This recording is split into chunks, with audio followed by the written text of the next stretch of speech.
Please जरा chat में post कर लो। दिवेश, सबको मेरी आवाज सुनाई दे रही है? Can you put in the chat please? Dinesh को सुनाई नहीं दे रही। How to do business in current situation, very good excellent. Gangadharan, very good. आपको सबको मेरी आवाज आ रही है? Just can you put in the chat yes no, जरा चैट में डालिए ना quick. Already in the group online recruitment batch, just type online. Yes, you can hear. Okay, fine. So what is your expectation? One is how to do business in current situation. Okay, और क्या?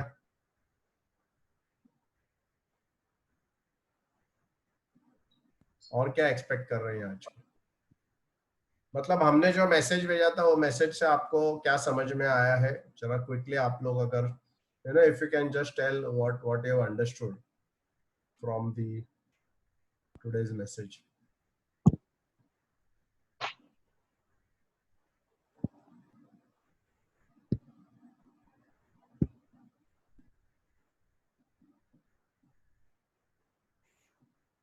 Divesh, Dedia, you want to say something?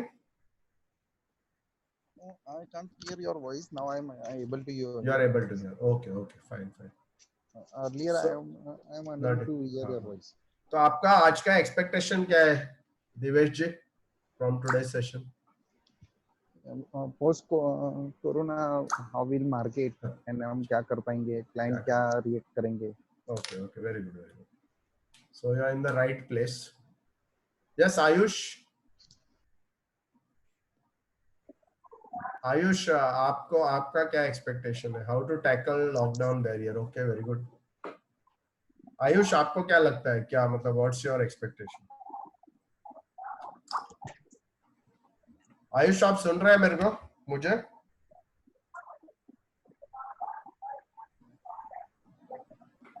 Okay, Ayush, where is Ayush?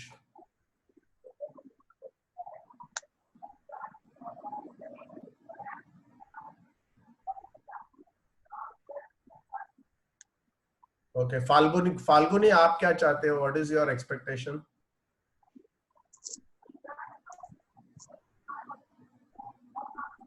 आपने unmute किया है ना Falguni? Hello.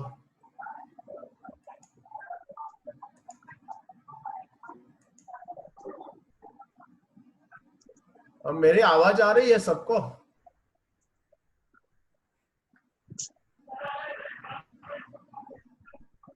Okay, how to tackle lockdown. Okay, fine. Okay, so let me just open the PPT and then I would like you to tell me whether the PPT is.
अच्छा, okay, आपको सबको screen दिख रही है? जरा chat में just type करो yes या सबको स्क्रीन दिख रही है?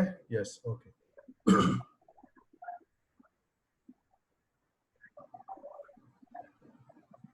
Can you please type in the chat whether you are able to see the screen? Okay. Fine, very good.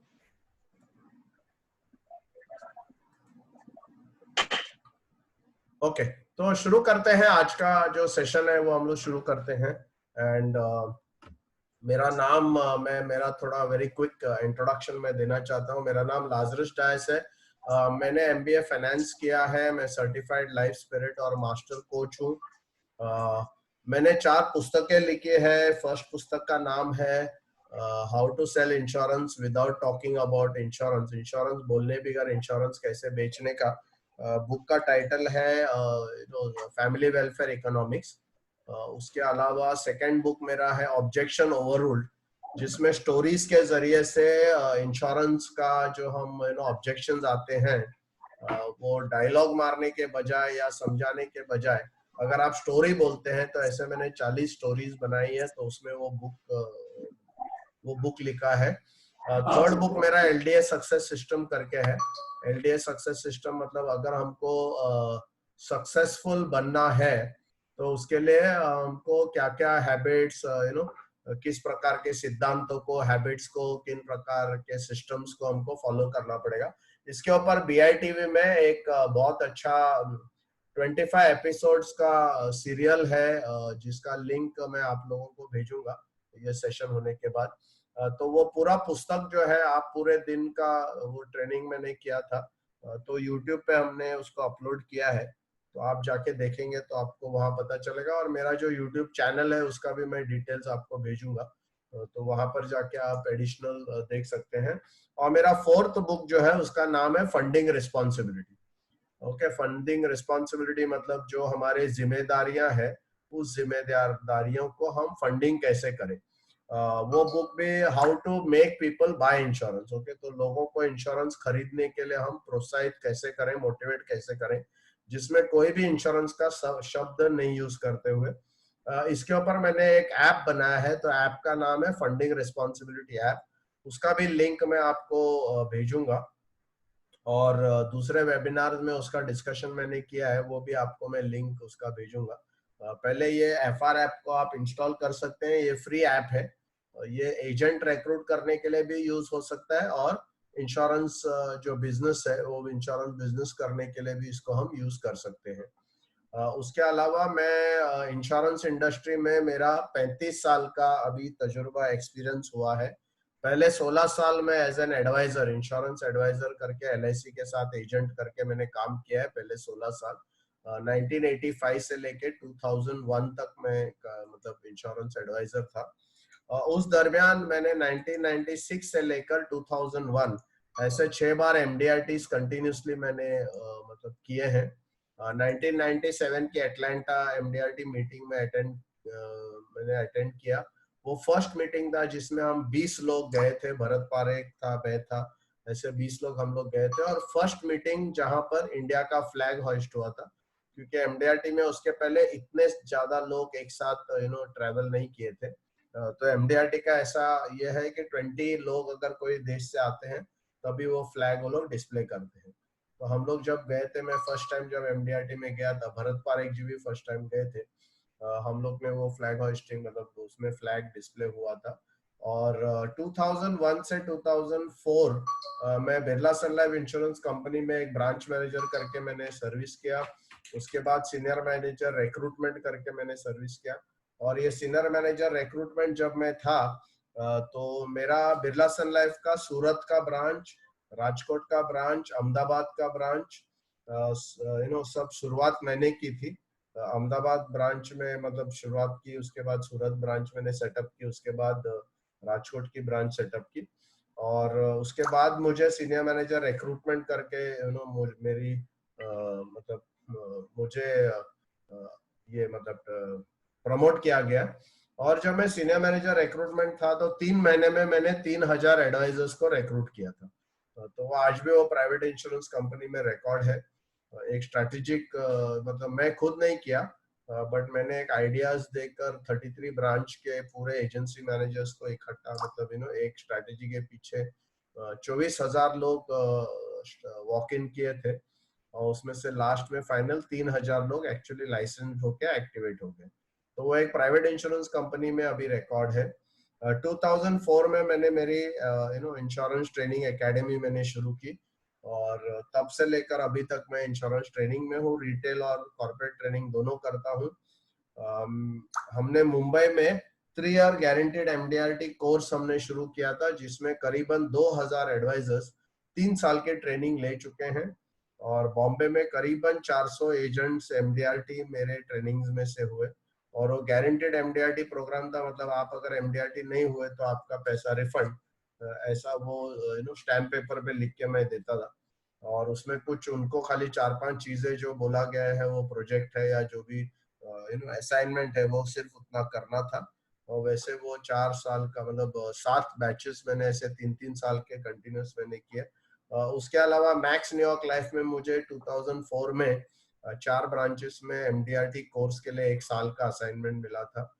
IDBI federal life insurance में 3 साल पहले पूरे देश में 20 जगह पर रिक्रूटमेंट के लिए ट्रेनिंग मैंने एफआर ऐप, जो फंडिंग रिस्पॉन्सिबिलिटी ऐप है, funding responsibility app IDBI federal ने अपने कंपनी में एडॉप्ट किया है। और पूरे ब्रांच मैनेजर्स को, ट्रेनर्स को, एजेंसी मैनेजर्स को और ऑलमोस्ट 50% एडवाइजर्स को करीबन 200 दिन का मेरा असाइनमेंट पूरे देश भर में रहा है रिक्रूटमेंट के ऊपर। उसके अलावा कोटक लाइफ इंश्योरेंस ने मुझे पूरे ऑल ओवर इंडिया उनके प्रोस्पेक्टिव एमडीआरटीज के लिए करीबन 60 दिनों का अलग अलग जगह पे 3-3 दिनों का ट्रेनिंग मैंने किया है। एलआईसी ने 3 साल पहले मुझे ट्रेनिंग एडवाइजरी कमिटी में सिलेक्शन हुआ, और मैं मेरी कंपनी 5 कंपनीज में थी जिनको हमको ऑल ओवर इंडिया में, तो मुझे डिपार्टमेंट डायरेक्ट मार्केटिंग का दिया गया था, और जिसमें मैं पूरे इंडिया में सब जेडटीसीज में डायरेक्ट मार्केटिंग की टीम को मैंने ट्रेनिंग किया है। और तो इस प्रकार से डेवलपमेंट ऑफिसर का मैं जीओआईबी करके ट्रेनिंग काफी काफी बैचेस मैंने किए हैं।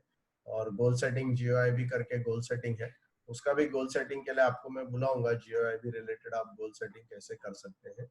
तो ये ब्रीफ में मेरा मतलब इंट्रोडक्शन था। और करीबन अभी 27 साल 37 ईयर्स हुए हैं इंश्योरेंस इंडस्ट्री में। तो उस प्रकार से मतलब मेरी ये जर्नी रही है।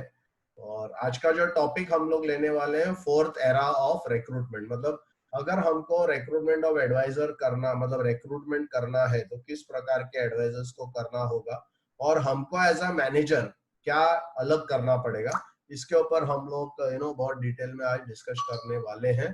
तो आपका स्वागत है, और thank you very much for coming. और हम लोग शुरू करते हैं। तो सबसे पहली बात आती है कि इन्फेक्शन के बारे में। तो इन्फेक्शन का अगर हम देखेंगे कि ह्यूमंस में हम लोग कोरोना वायरस की बात करते हैं, बट मैं जस्ट आपका ध्यान यहाँ आकर्षित करना चाहता हूँ, आपका ध्यान लेके जाना चाहता हूँ कि हमारे बॉडी में ऑलरेडी 380 ट्रिलियन वायरसेस हमारे बॉडी में ऑलरेडी है, मतलब बॉडी में ऑलरेडी एग्जिस्टिंग है। 60 ट्रिलियन बैक्टीरिया हमारे बॉडी में है, बल्कि हमारे सेल्स 6 ट्रिलियन है। तो वायरसेस क्या करते हैं, हमारे ही सेल के मशीनरी यूज करके वो खुद को रेप्लिकेट करते हैं। तो वायरसेस, हर वायरस जो है वो मतलब डेंजरस नहीं होता है। जैसे बॉडी में इम्यून सिस्टम डेवलप होती है, तो वायरस वो अपने आप वहां पड़ा रहता है, तो उसका जो इफेक्टिवनेस है या उसका जो वायरस का चार्ज है वो चला जाता है, क्योंकि हमारी अंदर की जो इम्यून सिस्टम है, जो व्हाइट ब्लड सेल्स है, जो फाइटर हमारे बॉडी में, वो फाइट करके वो वायरस को मार देते हैं या वायरस को मतलब जीने देते हैं, बट उसको डुप्लीकेट होने के लिए अलाउ नहीं करते। तो अभी इसका इफेक्ट क्या हुआ है कोरोना का, कि अगर आप देखेंगे, ये बेसिकली कोरोना के बारे में वेरी क्विकली कि इसका एक डिस्टिंक्शन करना है। तो 1918 में जो स्वाइन फ्लू हुआ था, उसमें करीबन 50 करोड़ लोग इन्फेक्ट हुए थे, और करीबन ऑलमोस्ट पूरे वर्ल्ड में 10 करोड़ लोगों की डेथ हुई थी।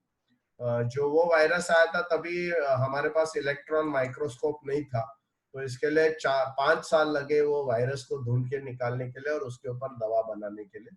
ओके, तो उस समय का ये है। उस समय 1918 में इतना बहुत ज्यादा कोई ट्रैवलिंग का ये नहीं था, उसके बावजूद वो पूरे वर्ल्ड में फैल गया। तो आज जो हम बोलते हैं ना, हमारा कनेक्टिविटी और ट्रैवल का कनेक्टिविटी इतना है, तो उसके वजह से हुआ। बट वैसे नहीं है, वायरस उस समय भी पूरे वर्ल्ड में ट्रैवल किया। 2 साल तक वो बहुत हानि करता रहा। उसके बाद भी इंसानों ने मतलब अगर वो देखेंगे तो जितना ऑलमोस्ट कहते हैं कि 1/4 पॉपुलेशन 25% पॉपुलेशन उस समय मर गई थी, उनका डेथ हुआ था। और जो वो वायरस जो even world war, first world war और सेकेंड वर्ल्ड वॉर दोनों है, अगर हम पकड़ के ऐड भी करेंगे तो उतने डेथ्स स्वाइन फ्लू में उससे कहीं गुना ज्यादा डेथ्स हुए थे।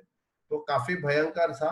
उसके सामने अगर हम कोरोना को देखेंगे तो उसके सामने अगर देखेंगे तो क्या होता है कि एक तो सिर्फ 2-3 एक वीक या 2 वीक के अंदर हम वायरस क्या है और उसका उसका पैथोजन, वो किस प्रकार का पैथोजन है, ये फाइंड आउट करके इमीडिएटली उसके ऊपर रिसर्च शुरू हो गया कि वो वायरस। और ये भी पता चला जब 1918 में पैंडेमिक हुआ था ना, लोगों को पता ही नहीं चलता था कि वो एक्चुअली हो क्यों रहा है और कैसे हो रहा है। इसके लिए वो ज्यादा जल्दी फैल गया। अभी हमको पता चल रहा है कि उस समय भी लॉकडाउन वो लोग ने किया था, बट वो काफी लेट किया। और हमको अभी क्या एग्जैक्टली पता है भी क्यों कैसे। तो अगर आप दोनों का कंपैरिजन करेंगे, अभी हम लोग फिलहाल जिस प्रकार की वर्ल्ड की कम्युनिकेशन है, तो इस वजह से हम लोग काफी जल्दी से अपडेट होते हैं, जल्दी एक्शन ले सकते हैं। तो मुझे लगता नहीं कि बहुत ज्यादा वो वायरस बहुत ज्यादा नुकसान करेगा।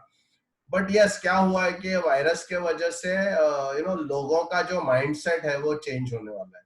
आपको भी शायद अभी मतलब ऑलरेडी आपका जो माइंडसेट है वो चेंज हो रहा है, हम सबका माइंडसेट चेंज हो रहा है तो उसके बारे में थोड़ा बात करते हैं। अभी तक हम लोग जानवरों को केज में डालते थे, बट अभी सडनली हम लोग केज में चले गए हैं, जानवर फ्री हो गए।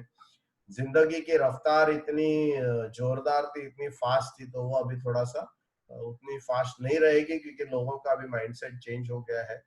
पूरी सृष्टि जो है, यूनिवर्स है, वो एक रीसेट बटन उन्होंने दबा दिया है, क्योंकि शायद हम यूनिवर्स के बारे में सोचते नहीं थे, इकोलॉजी के बारे में सोचते नहीं थे। और इस वजह से यूनिवर्स ने खुद को हीलिंग प्रोसेस के लिए हमको सबको लॉकडाउन में डाल दिया। मुझे ऐसा लगता है and it's a good thing, क्योंकि एटलीस्ट काफी समय के बाद रिवर्स क्लीन हो रही है, हवा क्लीन हो रहा है, काफी सारा प्रदूषण जो है, जैसे दिल्ली में इतना प्रदूषण कम हुआ है तो एनीवे वो हमारा स्लो डेथ था। बट यहाँ पर तो जिंदगी के बारे में सब कुछ चेंज हुआ है। अभी हम लोग जिंदगी को will not take it for granted. अभी कैसा था कि मतलब ऐसा ही है और ऐसा ही होता है, वो जो हम लोग बोलते थे वो सब अभी बंद हो जाएगा। वापस हम लोग फैमिली के पास आ गए हैं, खुद के ऊपर हम लोग काफी लोग खुद के ऊपर काम कर रहे हैं। देने की भावना जो है वो काफी अभी शुरू हुई है, क्योंकि लोगों को अभी पता चल गया है कि अगर हमको बचना है तो सबको बचाना बहुत जरूरी है। ये बहुत बड़ी चीज है जो हमको इसमें से फायदा हुआ है। बिजनेस मॉडल अभी चेंज होने वाले हैं काफी सारा। जैसे हम लोग विदाउट मेड हम लोग रह नहीं सकते थे। जो भी हम लोग सोचते थे और बिलीव करते थे वो सब टूट गया है। और हमको एक अहंकार आया था कि ये पूरे यूनिवर्स में सबसे पावरफुल अगर कोई ऑर्गेनिज्म है वो ह्यूमन बीइंग है। बट अभी हमको पता चला कि ऐसा छोटा सा एक वायरस जिसका कोई अस्तित्व नहीं है, और वो भी हमको इतना पावरफुली हमको झुका सकता है। तो क्या होगा अभी पोस्ट कोरोना, लाइफस्टाइल चेंज होगा। आने वाले दिनों में हम लोग देखेंगे कि जो वेपन्स है, पूरी जो डिफेंस मैकेनिज्म सिस्टम है, वो रॉकेट्स और मतलब बॉम्ब्स नहीं रहेगा, वो बायो वेपन्स होगा। और सेविंग फॉर फ्यूचर के बारे में, सेविंग का डेफिनेटली लोगों का माइंडसेट चेंज होने वाला है, क्योंकि मनी अभी ज्यादा इंपॉर्टेंट नहीं रहेगा लोगों के लिए। अभी लोगों को पता चला है हेल्थ इंपॉर्टेंट है। जैसे इटली की बात है, मेरी कजिन सिस्टर वहां पर एज अ नन करके वो काम कर रही है। कुछ वृद्धाश्रम में वो है, एल्डरली लोगों का वो टेक केयर कर रही है। तो वहां से जो ग्राउंड रिपोर्ट है वो ये बताती है कि इटली में सबसे रईस से रईस बंदा जो है, उसको जब कोरोना हुआ और वो अपनी मर्सिडीज गाड़ी लेकर हॉस्पिटल में गया, तो हॉस्पिटल में उसको बेड्स मिले नहीं, और उस वजह से उसको बाहर, हॉस्पिटल के बाहर एक छोटा सा बेड लगा के उनको दिया था। तो उसको मतलब उस समय उसको एहसास हुआ कि जो भी वेल्थ है उसका कोई यूज नहीं है अगर एक हॉस्पिटल में बेड आपको मिलता नहीं है। तो मतलब काफी सारा लोगों का, गवर्नमेंट का, हर एक इसका एक थॉट प्रोसेस अभी चेंज होने वाला है. Health is going to be more important and that is what is a major change that is going to. और जो स्पीड है, रफ्तार है, आई थिंक इंसान अभी अननेसेसरीली जो भागम दौड़ी बहुत ज्यादा करता था वो स्लो डाउन हो जाएगा जरा. ज्यादा स्लो और अच्छा से काम करना चाहेगा. देशों का भी पता चलेगा कि जीडीपी एक इम्पोर्टेंट पैरामीटर नहीं है, क्योंकि जीडीपी के पीछे जा जाके भाग भाग के देखो हम अपने आप को कहाँ पर पाए हैं. तो मुझे लगता है अभी देश जीडीपी के बारे में भी ज्यादा सोचेगा नहीं. शांति और हेल्थ है ना, ये पैरामीटर ज्यादा प्राइम रहेगा लोगों के दिमाग में. जिंदगी बहुत अनप्रिडिक्टेबल हो गई अभी. मतलब ये होने के बाद काफी एक डिस्टरबेंस लाइफ में हुआ है. अनप्रिडिक्टेबिलिटी है. इतना बड़े लेवल पे इतना चीज हो सकता है, कभी हमने शायद हमारे जन्म में मतलब कभी सोचा ही नहीं था. आप कौन है ये इम्पोर्टेंट नहीं है. आप सेलिब्रिटी है, पॉलिटिशियन है, मिनिस्टर है, आप एक स्वामी है या प्रीस्ट है, कोरोना वायरस किसी को भी छोड़ती नहीं है. आप बहुत रईस है या आप गरीब है, इसका भी कोई मैटर नहीं है. आप कौन से रिलीजन में बिलीव करते हैं, उसका भी कोई मैटर नहीं है. तो पहले बार शायद जिंदगी में हम सब लोग एक लेवल पे है, ऐसा एहसास हो रहा है. तो जो गरीब है या जो अमीर है, उसका अमीर होने से कोई प्रायोरिटी उसको मिलती नहीं है as far as health is concern. तो अमीर गरीब और आप कौन है क्या है जैसे यूके के प्राइम मिनिस्टर को भी कोरोना हुआ था. तो बेसिकली हम सब एक लेवल पे हैं, ये जो एक एहसास हमको कोरोना ने दिया है. हमारे प्लेनेट का केयर लेना ये सबसे बड़ा सुप्रीम रहेगा. सबको सेव करना या केयर करना, सबकी केयर करना, तो ये हमारा हम खुद को बचा सकते हैं. ऐसा एक माइंडसेट और माहौल अभी बनने वाला है. इक्वलाइजिंग इफेक्ट, कोरोना को मैं इक्वलाइजिंग इफेक्ट कहता हूँ. No matter who you are, everyone is on the same level. World is connected and each one of is connected to each other. तो हम लोग एक दूसरे के साथ कनेक्टेड है, वर्ल्ड भी पूरा कनेक्टेड है. मैं सिर्फ सरवाइव हो सकता हूँ अगर मैं दूसरों को प्रोटेक्ट करूँ. ओके. तो लर्निंग, इससे लर्निंग क्या है, क्योंकि इंश्योरेंस में आने से पहले प्राइमरली ये सब लर्निंग जो है उसके बारे में मैं बात करूंगा.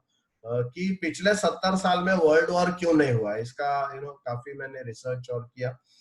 नेटफ्लिक्स पे एक वर्ल्ड वॉर 2 करके सीरियल है, वो पूरी सीरियल मैंने बहुत ही गहराई से और बहुत स्टडी मोड में मैंने उसको देखा. और मुझे ये लर्निंग हुआ कि आज 70 साल में वॉर इसलिए नहीं हुआ है क्योंकि जब सेकेंड वर्ल्ड वॉर हुआ था तो जापान खुद को बहुत शाना समझ के काफी वो बहुत एक अलग इस पे वो वॉर में इन्वॉल्व था. अमेरिका और रशिया जो है बहुत सब लोगों को उसने, इवन जर्मनी को उसने पहले चुप कर दिया, बट जापान बहुत ज्यादा ड्रामा कर रहा था. और यूएस और रशिया जो मेन इसमें थे, वो लोग चाहते थे कि ये वॉर बंद हो जाए, बट जापान कुछ ना कुछ करके वॉर को आगे खींच रहा था. जापानीज लोगों को मतलब सर झुकाना नहीं था. और इस वजह से हिरोशिमा नागासाकी का जो पर्ल हार्बर करने के बाद हिरोशिमा नागासाकी का जो बॉम्ब हुआ, उसके बाद फिर जापान टेबल पे आ गया नेगोशिएशन के लिए. बट वर्ल्ड वॉर से सब देशों को ये पता चला कि क्या हुआ कि सब देश उसमें खलास हो गए पूरे फाइनेंशियली और अदरवाइज बहुत सबका नुकसान हुआ. तो देशों को पता चला अभी वर्ल्ड वॉर करने से हम दूसरों के ऊपर कुछ कर नहीं सकते, क्योंकि किधर भी हम दूसरों को कुछ हर्ट करने जाएंगे या कुछ ये करने जाएंगे तो हमारा खुद का भी उसमें नुकसान होने वाला ही है. ये एक बहुत बड़ी सीख है. और बायोलॉजिकल वेपन्स के बारे में भी अभी अगर समझो, ये पता नहीं है रियल में है नहीं है, बट जो भी है, अभी देश सोचते थे बायोलॉजिकल वेपन से हम विदाउट वेस्टिंग एनी मनी, कोई पैसा नहीं है, कोई कुछ करने बगैर ऐसा एक वायरस छोड़ देंगे तो पूरी की पूरी कंट्री जो है वो खत्म हो सकती है. बट आज का जो कोरोना से ये पता चल गया है कि कोई दूसरे के ऊपर अगर वायरस छोड़ता है तो उसके देश में भी और उसके पब्लिक को भी वो अफेक्ट कर सकता है. तो एक मुझे लगता है इसमें से एक अभी थोड़ी सी देशों में एक इंटेलिजेंस जागरूक होगी कि अभी ये बायोलॉजिकल वेपन्स भी बहुत तो अभी शायद कोई इसको यूज नहीं करेगा या अवॉइड करेगा. तो ये हमारी लर्निंग्स थी। जीडीपी ग्रोथ फैक्टर, इसके लिए शायद ये पैरामीटर खत्म हो जाएगा। अभी दो चीज हो सकता है, सब गवर्नमेंट के ऊपर डिपेंड है। इधर बाउंड्री सील हो जाएगी, मतलब सब देश अपने आप में के अंदर जाएंगे, मूवमेंट रिस्ट्रिक्ट हो जाएगा, लोकलाइजेशन इंस्टेड ऑफ ग्लोबलाइजेशन आ जाएगा, जैसे ऑलरेडी हमारे देश में भी है। बट प्राइमरली ये जो है ये ऐसे होगा, या फिर चाइना आइसोलेट हो जाएगा वर्ल्ड से, ऐसा भी हो सकता है। या तो दूसरा कंप्लीट ऑपोजिट हो सकता है कि सब नेशंस को ये समझेगा कि हम लोग साथ में मिलकर ही काम करेंगे तो ही कुछ हो सकता है, तो शायद वो भी हो सकता है। या दूसरा हो सकता है कोरोना के वजह से अभी हर देशों में एक डिस्ट्रस्ट हो जाएगा, विश्वास नहीं रहेगा। और एक चीज कोरोना के बाद पता चली कि अभी अमेरिका जो है वो वर्ल्ड का कैप्टन नहीं रहा है इबोला के टाइम पे, और दूसरा जो H1N1 दूसरा जो सब फ्लूज हुआ था उस समय अमेरिका ने काफी अच्छी अपनी लीडरशिप निभाई थी, और ये सब जो वायरसेस को एकदम काबू में लाया था। बट अभी अमेरिका खुद को संभाल नहीं पा रही है। ओके, तो ये सब चीजों में हमारा रिक्रूटमेंट के ऊपर, इंश्योरेंस के ऊपर, बिजनेस के ऊपर कैसे इम्पैक्ट होने वाला है, उसके बारे में अभी डिटेल में जानकारी लेते हैं। राइट, तो आपको सबको स्क्रीन दिख रहा है, राइट? जस्ट चैट में डाल दीजिए यस करके, आपको everybody can see the screen, right?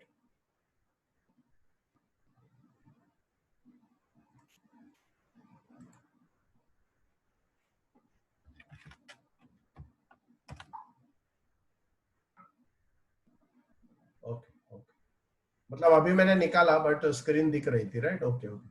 सो क्योंकि क्या एक बार मैं स्क्रीन पे आ जाता हूं तो मेरे को ये समझता नहीं है। ओके,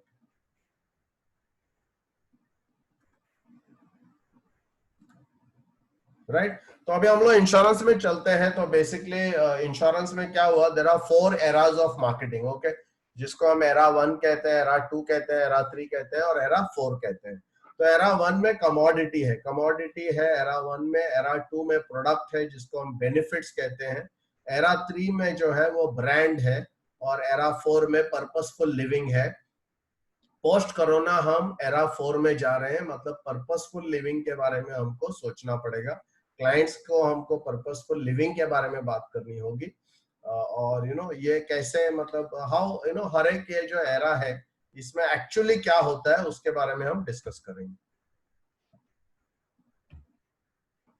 तो एरा 1 है ना, कमोडिटी का एरा है। What is the meaning of commodity? Commodity मतलब क्या है ना, जो प्रोडक्ट है उस प्रोडक्ट में जो फंक्शन है। जैसे एक एग्जांपल के तौर पे अगर हम मोबाइल लेते हैं, राइट, तो मोबाइल में मेन फंक्शन क्या है, बेसिक फंक्शन क्या है? उसमें कॉल करने को होना चाहिए, कॉल रिसीव करने को होना चाहिए, एक मैसेज भेजने को होना चाहिए, और मैसेज रिसीव करने, ये बेसिक फंक्शन। तो फर्स्ट एरा जो मार्केटिंग में, हम मार्केटिंग की बात कर रहे हैं, ओके, फिर हम लोग इंश्योरेंस में वापस आ जाएंगे। तो मार्केटिंग में कमोडिटी मतलब उस समय जहां पर डिमांड बहुत ज्यादा रहता है, सप्लाई बहुत कम रहता है, तो कंपनीज क्या करते हैं, कमोडिटी के हिसाब से जो चीज है वो बेच देते हैं, बिकॉज कंपटीशन रहता नहीं है, राइट? तो उसको कमोडिटी कहते हैं, जो खाली फंक्शन का। इसका एग्जांपल मैं दूंगा, don't worry about don't. Second era जो है जिसको प्रोडक्ट हम बोलते हैं या जिसको बेनिफिट बोलते हैं, फर्स्ट एरा में है ना, कंपनी कस्टमर के बारे में बिल्कुल सोचता नहीं कि उनको मतलब सुविधा हो या जो भी, कुछ भी नहीं, उनको खाली बस अपना माल बेचना है, दैट्स इट। सेकेंड एरा जब प्रोडक्ट का एरा आता है ना, तो उसमें फिर लोग सोचते हैं कि थोड़ा सा ईज ऑफ यूज होना चाहिए, थोड़ा कंफर्ट होना चाहिए, थोड़ा कन्वीनियंस होना चाहिए। उसमें फिर कस्टमर के बारे में भी लोग सोचने लगते हैं।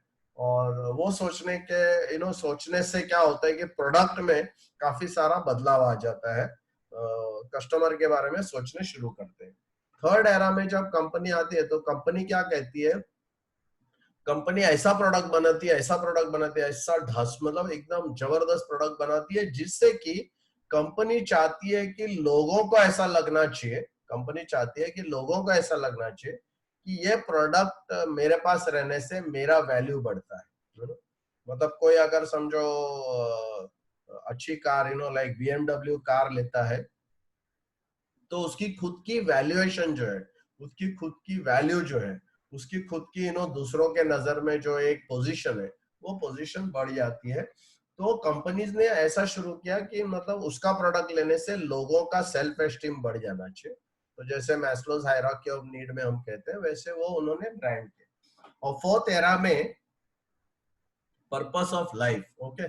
तो फोर्थ एरा में innovation, inclusiveness, environmental friendly experience, quality of life और फ्रीडम, ऐसे अलग अलग चीजों का हम लोग देखते हैं कि एक नया वो प्रकार का चीज, मतलब उस प्रकार की वैल्यू क्रिएशन जो है वो प्रोडक्ट में आने वाली है। काफी बड़ा इनोवेशन आ जाएगा, इंक्लूसिवनेस आ जाएगा, एनवायरमेंटल फ्रेंडली। इंक्लूसिवनेस मतलब क्या है ना, उसमें फिर प्रोडक्ट डेवलप करते समय या प्रोडक्ट ये करते समय कस्टमर को भी इन्वॉल्व किया जाता है। अदरवाइज कस्टमर को सिर्फ रिसर्च करते थे, बाकी कोई इन्वॉल्व करता नहीं था। तो ये 4 एराज है इसके। अगर मैं इसको कहूँ, एक छोटा सा दूसरा एक एग्जांपल मैं देना चाहता हूँ जो आप उसके साथ रिलेट करेंगे। तो यह एग्जांपल ये है कि जब मेरे पिताजी जब सर्विस करते थे या जॉब करते थे, तो उस समय उनके माइंड में क्या था? उनके माइंड में उस समय सिर्फ 2 वक्त की रोटी मिलनी चाहिए, रोटी कपड़ा मकान के बारे में वो सोचते थे। एक छोटा सा बहुत छोटा घर जहां पर रहने को मिले,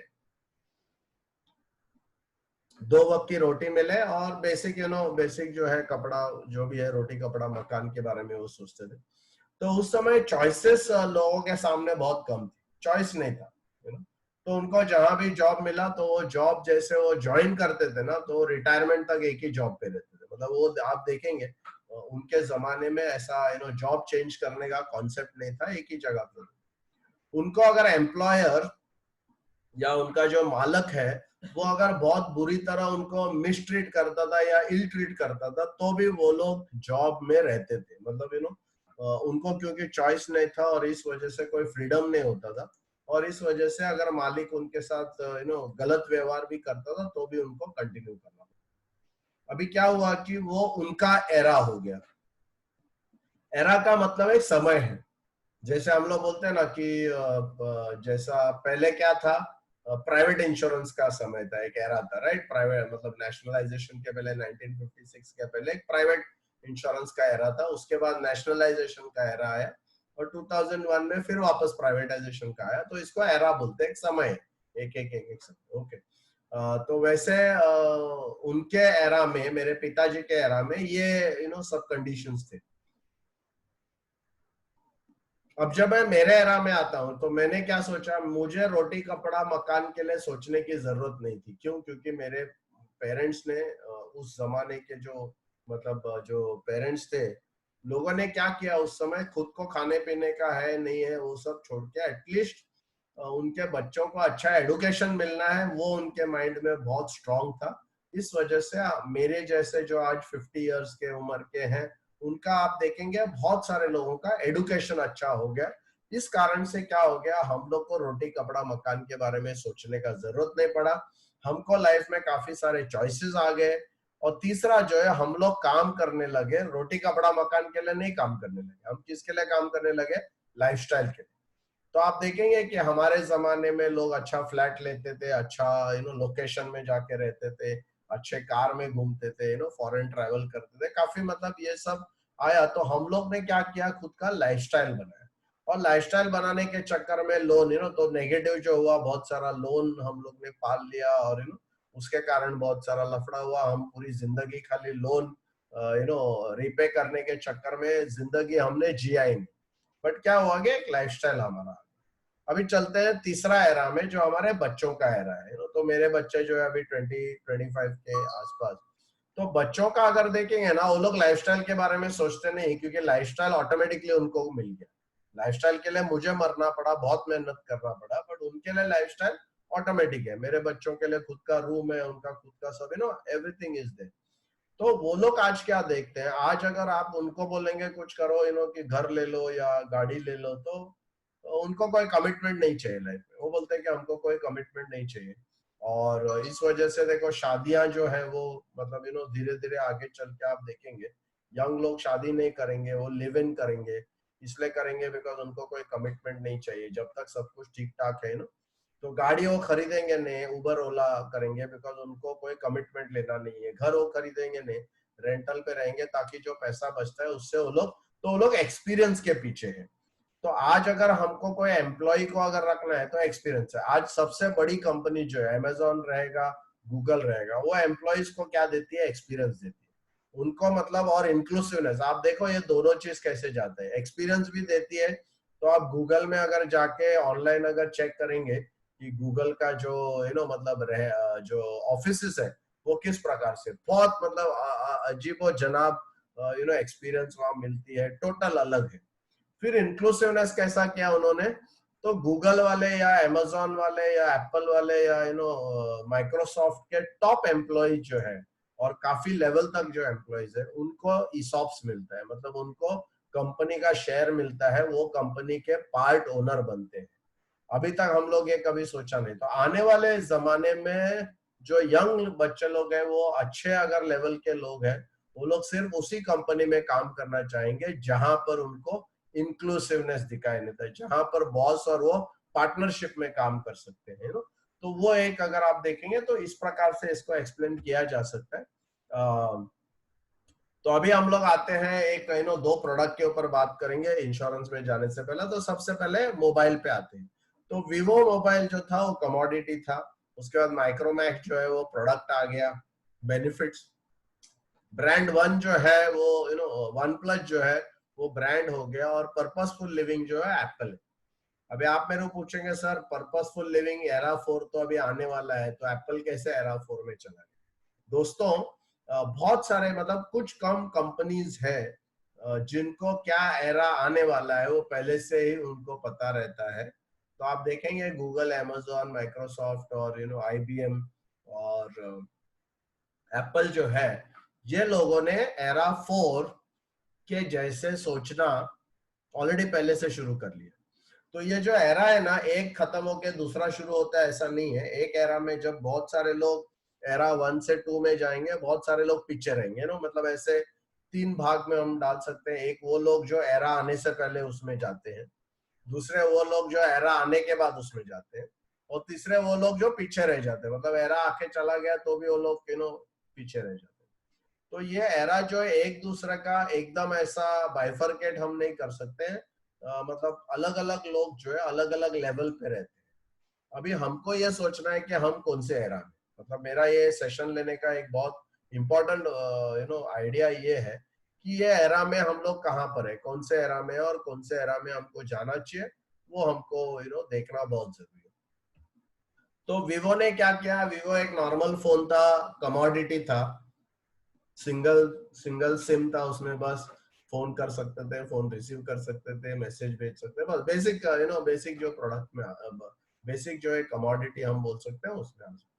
फिर माइक्रोमैक्स ने क्या किया? एफएम रेडियो लेके आया, मतलब एक मोबाइल में एफएम रेडियो लाना, उस खुद उसमें एक ये हो गया सडनली, लोगों को ड्यूल सिम आया, रेडियो आ गया। तो ये क्या हुआ, ये कस्टमर के बारे में सोचने लगा, कुछ एडिशनल बेनिफिट देने को लगा। उसके बाद वन प्लस आ गया जो ब्रांड है, जिसमें स्क्रीन रेजोल्यूशन उन्होंने 1080 लाया, 2220 का पिक्सल लेवल लाया, स्क्रीन में फ्लैश लाया है। आप सेल्फी लेते हैं तो ऑटोमेटिक उसमें एक फ्लैश आता है कुछ सेकंड के लिए। ऑप्टिमल इमेज स्टेबलाइजेशन कर लिया, पिक्सल रेट बढ़ने से इमेज स्टेबलाइजेशन हो गया। पहले मोबाइल में काफी समय चार्जिंग के लिए रखना पड़ता था, बट अभी उन्होंने क्विक चार्जिंग लाया, तो ये एक ब्रांड हो गया। उसके बाद एप्पल जो है, एप्पल का अगर हम देखेंगे पर्पसफुल लिविंग, तो उन्होंने फेस रिकग्निशन लाया, आईट्यून लाया। मतलब एप्पल खाली मोबाइल नहीं है, बट एक लाइब्रेरी के साथ लोग कनेक्ट हो जाते हैं। तो आपने एप्पल का फोन लिया तो आईट्यून्स आपको उसमें अवेलेबल हो जाते हैं। कैमरा जो है, उन्होंने बहुत अच्छा कैमरा 16 MP बाई 20 MP का कैमरा ये कर लिया। ओएस सॉफ्टवेयर जो है एप्लीकेशंस, तो उन्होंने क्या किया, इंक्लूसिवनेस कैसा, मतलब हमको अभी ये मेरे को आपको वो बताना है कि इंक्लूसिवनेस कैसे उनका इसमें आ गया। उन्होंने क्या किया, जो ओएस सॉफ्टवेयर है, एप्पल ने फर्स्ट टाइम के लिए करोड़ों और लाखों करोड़ों ऐप डेवलपर्स को एक्सेस दे दिया अपने सॉफ्टवेयर का, मतलब वो लोग आके ऐप बना सकते। आप देखो कि ऐप आने से दुनिया पूरी चेंज हो गई। अगर एप्पल ने उनका सॉफ्टवेयर लॉक करके अगर वो रखता था कि नहीं ये मेरा ही है, तो इंक्लूसिवनेस में मतलब इतने सारे लोग अपना अपना ऐप, मैंने मेरा ऐप बनाया जो अभी एंड्रॉइड में मतलब चल रहा है, प्ले स्टोर है, तो मतलब कोई भी ऐप डेवलपर एक्सेस करके उसका प्लेटफॉर्म को यूज करके खुद का एक ऐप बना सकता है। इसको इंक्लूसिवनेस बोलते हैं। तो मतलब आने वाला जमाने में ऐसा होगा ना, खाली हम सेल्समैन जो इंश्योरेंस में भी हम बोलते हैं, वहां आ जाऊंगा मैं, कि एक सेल्समैन और एक खरीदार, ये जो डिफरेंशिएशन था ये खत्म हो जाएगा। खरीदार और बेचने वाला अलग अलग है, और दो अलग दो अलग परसेप्शन से हम बात करते हैं, वो सब खत्म हो जाएगा। अभी लोग चाहेंगे कि जो भी उनको खरीदना है ना, उसमें उनका पार्टिसिपेशन वो लोग चाहेंगे। एप्पल का 2 साल का लीड रहता है इनोवेशन के ऊपर। उसके बाद हम लोग चलते हैं, अभी गाड़ी के बारे में देखते हैं। तो कमोडिटी में प्रीमियर पद्मिनी आता है, प्रोडक्ट में मारुति आती है, ब्रांड में बीएमडब्ल्यू, और पर्पसफुल लिविंग में टेस्ला। तो प्रीमियर पद्मिनी में क्या था कि प्रीमियर पद्मिनी में मैं सिर्फ बेसिक फंक्शंस कंपनी देती थी। मतलब उसमें क्या होता था कि गाड़ी एक जगह से दूसरे जगह आदमी चला के लेके जा सके। बट आप देखो प्रीमियर पद्मिनी या एम्बेसडर में, मतलब वो गाड़ी में कोई ईस नहीं था, बहुत एकदम ऐसा रगड़ है, बहुत हेवी है, बहुत डिफिकल्ट है वो चलाने के लिए, बहुत ताकत लगता था। तो उन्होंने खाली गाड़ी चलनी चाहिए बस, बाकी कुछ के बारे में सोचा नहीं। फिर जब प्रोडक्ट आ गया, बेनिफिट आ गया, तो मारुति ने क्या किया, मारुति ने कन्वीनियंस और कंफर्ट के बारे में सोचा। तो आप देखो सीट नीचे हो गई, आपका जो गियर है, आपका जो स्टीयरिंग है, हर चीज एकदम इजी हो गया। यहाँ तक कि बेसिकली लेडीज गाड़ी चला सकेंगे, वैसे। तो ब्रांड में बीएमडब्ल्यू है, पर्पसफुल लिविंग में टेस्ला है।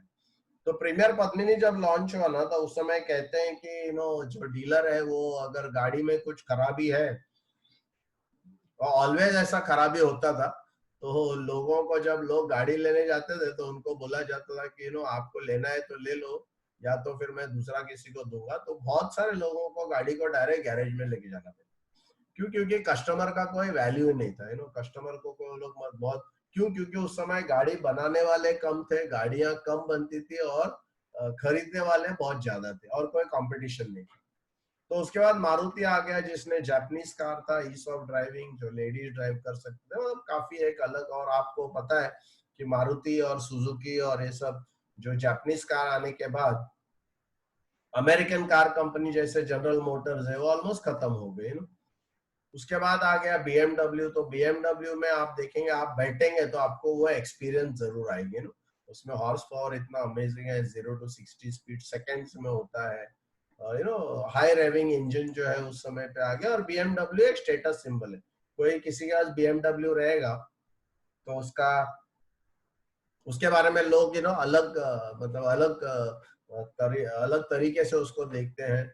और लोगों को भी लगता है कि माय गॉड, ये तो एक मतलब उन्होंने वो ब्रांडिंग कर लिया है अपने आप। और टेस्ला जो है ये पर्पसफुल लिविंग के बारे में है, क्योंकि उसने इलेक्ट्रिक कार लाया है जो एक चार्ज पे 370 माइल चल सकता है। मल्टी गियर ट्रांसमिशन उन्होंने फेंक दिया, और ड्यूल मोटर प्रोग्राम्ड जो कार है ना, वो लोग लेके आए। तो ऐसा मतलब ये 4 चीजों के बारे में हमको पता चलता। अभी इंश्योरेंस में अगर हम आते हैं, तो सबसे पहला एरा कमोडिटी में मैं कहूंगा पॉलिसी या प्लान के ऊपर है। सेकेंड जो एरा है, जो प्रोडक्ट में हम लोग क्या है, प्लान बेनिफिट या प्लान कॉम्बिनेशन को मैं कहूंगा। ब्रांड जो है इंश्योरेंस में, वो फाइनेंशियल प्लानिंग के ऊपर आ गया, जिसमें इंफॉर्मेशन, सर्विस, रिलेशनशिप के बारे में हम बात करने लगे। प्राइमरीली गोल बेस्ड प्लानिंग के बारे में बात की। और पर्पसफुल लिविंग जो है, उसमें अभी आ रहा है सोल बेस्ड प्लानिंग, मतलब सोल बेस्ड प्लानिंग करने की है। तो इसमें थोड़ा विस्तार में हम डिस्कशन करते हैं, क्योंकि ये हमारा टॉपिक है। और मैं सिर्फ एक बैकग्राउंड क्रिएट करने के लिए आपको, ताकि आपको ये पता चले कि एग्जैक्टली जो मैं बोल रहा हूँ उसका एक कॉन्टेक्स्ट आपको आ जाए।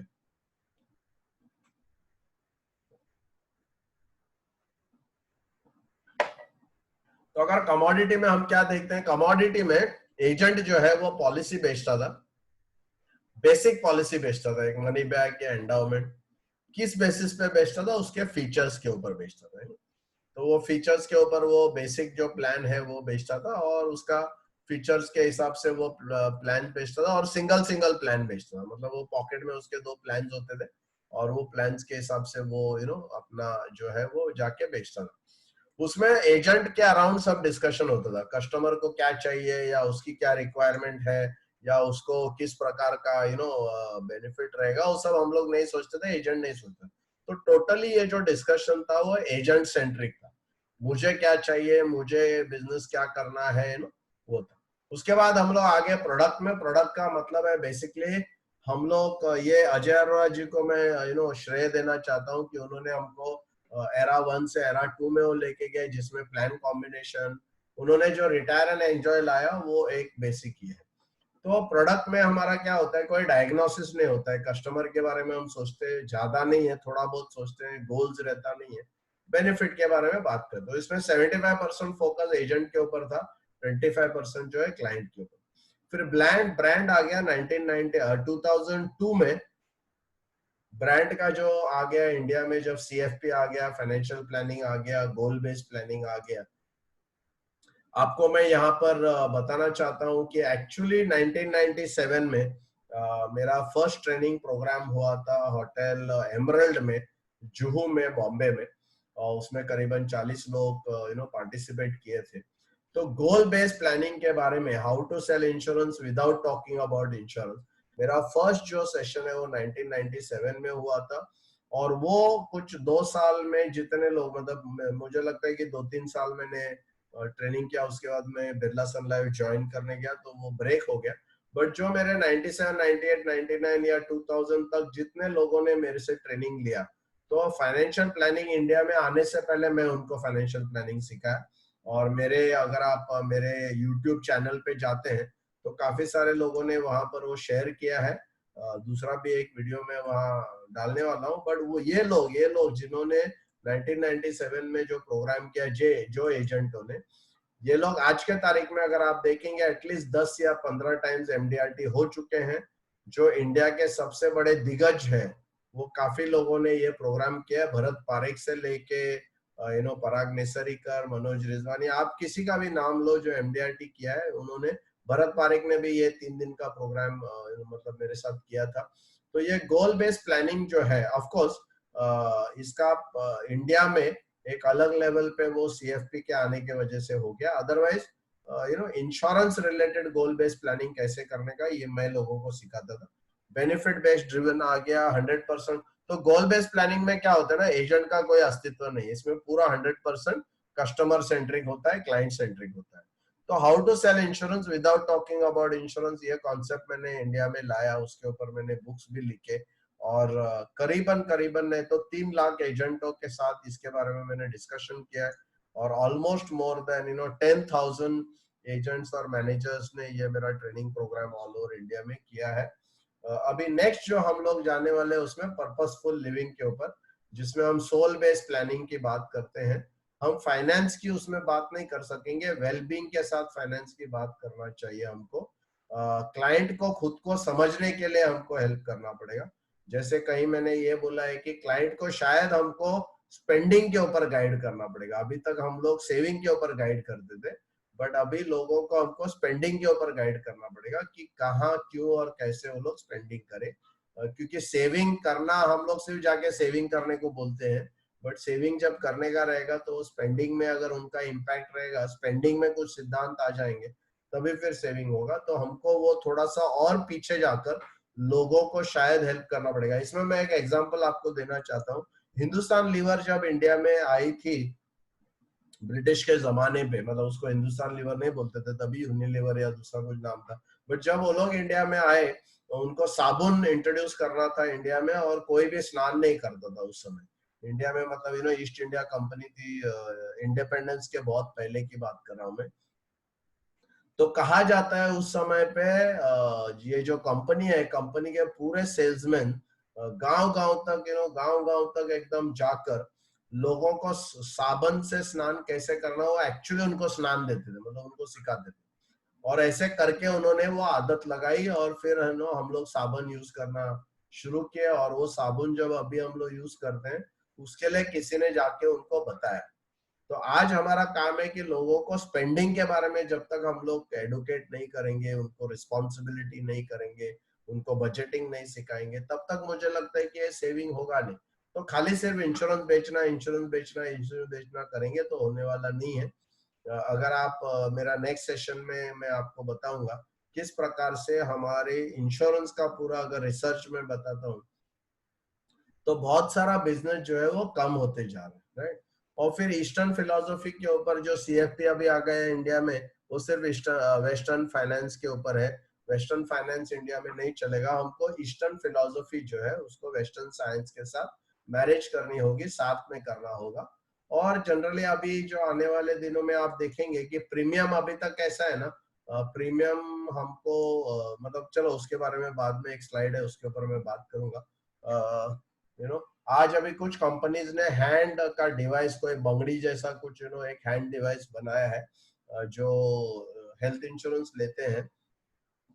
हेल्थ इंश्योरेंस कंपनी आपकी एक्टिविटी को मॉनिटर करती है, मतलब आप एक जगह पे बैठते हैं, रनिंग करते हैं या बहुत ज्यादा घूमते हैं, एक्टिव है या इनएक्टिव है उसके ऊपर। और आपका अगले साल का प्रीमियम इधर बढ़ सकता है या घट सकता है। मतलब प्रीमियम जो एक बार टैबुलर था, वो अभी आने वाले दिनों में टैबुलर नहीं रहेगा, हर एक को इंडिविजुअल प्रीमियम आएगा धीरे धीरे। इवन लाइफ इंश्योरेंस में आएगा। वो कैसे आएगा मैं आपको बताता हूँ। ओके। अभी तक आप जो एजेंट्स को देखते थे, राइट, अभी हम लोग चलते हैं कि as a development officer, as an SBA, आप जो एजेंट्स को देखते थे उनका एरा वाइज अगर देखेंगे, तो फर्स्ट एरा में हम लोग क्या करते थे, सिर्फ कुछ एक्स्ट्रा इनकम कमाने को चाहिए ऐसे एजेंट्स को हम लोग ढूंढते थे, राइट। सिर्फ कमोडिटी के बेस पे कि पेडलर जो एक इंश्योरेंस कैसे भी जाके बेचेगा। जब एरा 2 आया तो हम एग्रेसिव सेल्स पीपल को देखते थे, जो हाई रिकग्निशन चाहता था। मतलब तो ये हो गया प्रोडक्ट, फिर हो गया ब्रांड जिसमें हम प्रोफेशनल रिलेशनशिप, और फिर अभी जो आने वाला दिनों में हमको कैसे प्रकार के एजेंट सिलेक्ट करने हैं। तो फर्स्ट एरा में कमोडिटी में हम लोग सिर्फ ऐसे लोगों को बोलते थे, कुछ एक्स्ट्रा कमाना है क्या भाई, कुछ एक्स्ट्रा कमाना है क्या भाई, वो पिच मार के हम लोग लोगों को लेते थे, राइट। उसके बाद सेकंड में जब प्रोडक्ट में आ गए या बेनिफिट्स में आ गए, तो हम लोग एग्रेसिव सेल्स पीपल को देखने लगे, जो एग्रेसिव सेल्स करता रहेगा। बट यहाँ पर लोग इनकम के लिए नहीं आने लगे। यहाँ अभी थोड़ा सा चेंज हो गया कि लोगों को इनकम तो चाहिए, साइड इनकम, बट उसके साथ रिकॉग्निशन की एक जरूरत लगने लगी, जिसमें उनको कॉन्टेस्ट रहेगा, एमडीआरटी रहेगा, रिवॉर्ड रहेगा, क्लब मेंबरशिप रहेगा, एक खुद के ऊपर ऑब्सेशन आ गया कि मेरे को कुछ अचीव करना है, मेरे को कुछ ये करना है। तो वैसे वो प्रोडक्ट के बारे में लोग, मतलब उस समय हम लोग क्या करते थे, खाली एक्स्ट्रा इनकम के ऊपर पिच नहीं करते थे, फिर लोगों को बताते, देखो ये एजेंट है, इसने इतना कमाया, उसको ये मिला, आपको ये मिलेगा, आपको इंटरेस्ट फ्री लोन मिलेगा, ऐसा। तो ये सब हम लोग लोगों को बताते। सब ब्रांड आ गया तो जनरली मतलब ब्रांड में किस प्रकार के एजेंट हम लोग मतलब सोचना चाहिए था, बट शायद बहुत सारे लोग अभी भी नहीं सोच रहे। अभी भी हम लोग प्रोडक्ट में है, एरा 2 में। मोस्टली मुझे लगता है इंश्योरेंस इंडस्ट्री 90% एरा 2 में है। सेल्स के मामले में भी हम अभी भी प्लान कॉम्बिनेशन और प्लान कॉम्बिनेशन वो बेचते हैं। प्लान कॉम्बिनेशन बेच के आपका बिजनेस बढ़ने वाला नहीं है, आपका बिजनेस बहुत बड़े लेवल पे जाने वाला नहीं है। अगर आप लोग गोल बेस्ड प्लानिंग नहीं शुरू करेंगे तो फिर बिजनेस बढ़ने वाला नहीं है। अच्छा, किस प्रकार का आपको एजेंट चाहिए अगर गोल बेस्ड प्लानिंग करना है? तो एक प्रोफेशनल होना चाहिए जो खुद से बाहर निकल के कस्टमर के लिए कुछ करना चाहता है, जो कस्टमर के जिंदगी में कुछ अलग बदलाव लाना चाहता है, जो एक ह्यूमैनिटी को, इंसानियत को कुछ कंट्रीब्यूट करना चाहता है, और जो जिसका एजेंसी के लिए पर्पस सिर्फ पैसा नहीं है, रिकॉग्निशन नहीं है, बट कुछ इम्पैक्ट करने का, दूसरे के जिंदगी में कुछ करना या दूसरे के फैमिली के ऊपर कुछ ऐसा इम्पैक्ट करने का। तो ये ब्रांड हो गया। और जो एरा 4 आने वाला है जिसमें सोल बेस्ड प्लानिंग की बात करते हैं हम लोग, तो वहां पर आपको ऐसे एजेंट को रिक्रूट करना पड़ेगा जो दूसरों के जिंदगी में लीडरशिप दे सके, जो एक लाइफ कोच जैसा हो, जो जाके लोगों को लाइफ कोच का मतलब है कि आज देखो, अगर मैं एसएमईस के पास जाऊं, अगर मैं एचएनआई के पास जाऊं, तो एचएनआई सब बिजनेस वाले हैं। एचएनआई का प्रॉब्लम आज का क्या है? आज का प्रॉब्लम ये है कि उनका बिजनेस के लिए उनको पैसा चाहिए, और हम उनको जाके बोलते हैं कि सेविंग करो। तो एक तरफ उनके पास पैसा नहीं है क्योंकि उनका बिजनेस में लगाना है, और वो लोग लोन लेते हैं गवर्नमेंट की तरफ से या बहुत सारा बैंक की तरफ से। और वहां हम जाके उनको बोलते हैं कि यार इन्वेस्टमेंट करो, इन्वेस्टमेंट करो। तो आप देखो कि एक अलग दोनों का जो पैरामीटर जो है मैच होता नहीं। बट अगर मैं वो बिजनेसमैन को जाके बोलूं कि सर आपको मैं आपको मैं हेल्प करना चाहता हूं कि आपके बिजनेस में किस प्रकार से क्या क्या हम कर सकते हैं, और वो जाके अगर बिजनेस का बैलेंस शीट देखकर उस बिजनेसमैन को अगर समझा सकता है या कुछ करके उसका जैसा कुछ बचत कर सकता है। मेरा अभी मैंने एक इनकम टैक्स के ऊपर कोर्स किया था पिछले महीने में, और एक एजेंट ने एक कस्टमर का 10 लाख टैक्स बचाया एक ही आइडिया से। ये पूरा मतलब 3 दिन का फुल 3 डेज का इनकम टैक्स के ऊपर कोर्स था, उन्होंने एक ही झटके में 10 लाख। अभी आप सोचो कि आप कोई कस्टमर के पास जाएंगे, मतलब अभी हमको जाना है इन्वेस्टमेंट के लिए नहीं, हमको कुछ बेचने के लिए नहीं जाना है, हमको जाना है कि लोगों का हम अच्छा आप टैक्स बचाने की बात करेंगे तो 1.5 लाख वाला टैक्स बचाने वाला बात आप करके आपको कुछ बेनिफिट मिलने वाला नहीं है। क्योंकि दोस्तों आज रिमेम्बर, आप याद करो, याद रखो कि आपसे ज्यादा आज कस्टमर ये चीजों के बारे में जानता है, whether it is section 80C या 80D, कस्टमर ऑलरेडी जानता है। तो क्या मैं उसको कुछ अलग ऐसे जाके बताऊं जिससे कि वो उसका जो काम है अच्छा बने ना। तो मैं ऑलवेज एजेंटों को ये पढ़ाता हूँ कि किस प्रकार से आप कस्टमर का जाके अगर पैसा बचाएंगे तो ऑटोमेटिकली क्या होगा, कस्टमर अभी 10 लाख अगर जिसका टैक्स मैंने बचाया उसको मैं 5 लाख का प्रीमियम सजेस्ट करूंगा तो कभी भी वो ना नहीं बोलेगा, है ना, क्योंकि ऑलरेडी उसका 10 लाख मैंने सेविंग। तो हमको है ना लेना बैंक देना बैंक, ऑलवेज मैं कहता हूँ कि हमको लेना बैंक नहीं बनना चाहिए, हमको देना बैंक भी बनना चाहिए ना। तो सोल बेस्ड प्लानिंग में 413 में ऐसे लोग लगेंगे हमको एज एडवाइजर, जो लोगों के पास या उसके कस्टमर्स के पास जाके ऐसा कुछ कार्य या काम करे जिससे कि कस्टमर का पैसा वो लोग बचाए।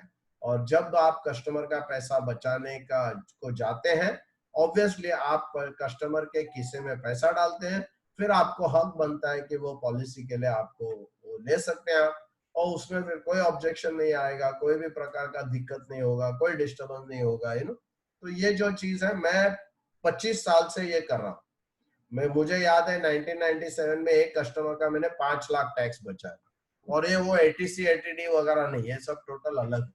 उसको मैंने जो ये है क्या बोलते हैं वो हिंदू अनडिवाइडेड HUF बनाने के लिए मैंने आइडिया दिया, उसका 2 बिजनेस को अलग अलग जगह पे डिवाइड किया, जिसके कारण उसको 5 लाख रुपया साल का बचा। और फिर मैंने उनको बोला सर मैं आ गया तो इसकी वजह से आपका 5 लाख बचा, तो 2.5 लाख रुपया क्या मेरे को आप प्रीमियम दे सकते हैं क्या। तो 1997 में मैंने 2.5 लाख रुपए का प्रीमियम लिया है। संतोष नायर जी का जो आप अगर मेरे इसमें जो YouTube चैनल में जाके देखेंगे तो संतोष नायर को उस जमाने में 96 में मैं संतोष नायर को मिला था, 96, 97, 98, 99, ये 4 साल के दरमियान करीबन 12 लाख का प्रीमियम आसपास में लिया। अभी दोस्तों आपको सोचना चाहिए कि 97 में PPF में 12% इंटरेस्ट मिलता था, US 64 में 26% डिविडेंड मिलता था, फिर भी मैं इतना बड़ा बड़ा पॉलिसी क्यों बेचा, क्योंकि मैं प्लान के हिसाब से नहीं जाता था। मैं मेरे कोई भी कस्टमर को आज तक प्लान नहीं बताया, संतोष नायर जी को तो कभी भी मैंने कोई प्लान नहीं बताया, उनको मैंने 7 levels of financial freedom, family welfare economics, ऐसे करके अलग अलग कॉन्सेप्ट जो मैं एजेंटों को पढ़ाता हूँ वो मैं उनको समझाया, तभी उनका मतलब अच्छा काम हो।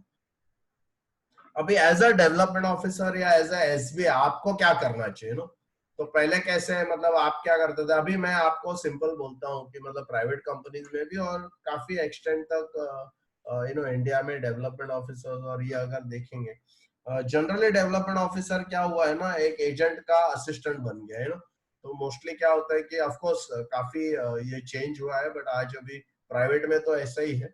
बट जनरली क्या होता है ना, हम लोग एज एन इंडिविजुअल, तो पहले जब कमोडिटी था हम लोग एजेंट रनर बनते थे, सेल्समैन बनते थे, उनके लिए बेचते थे।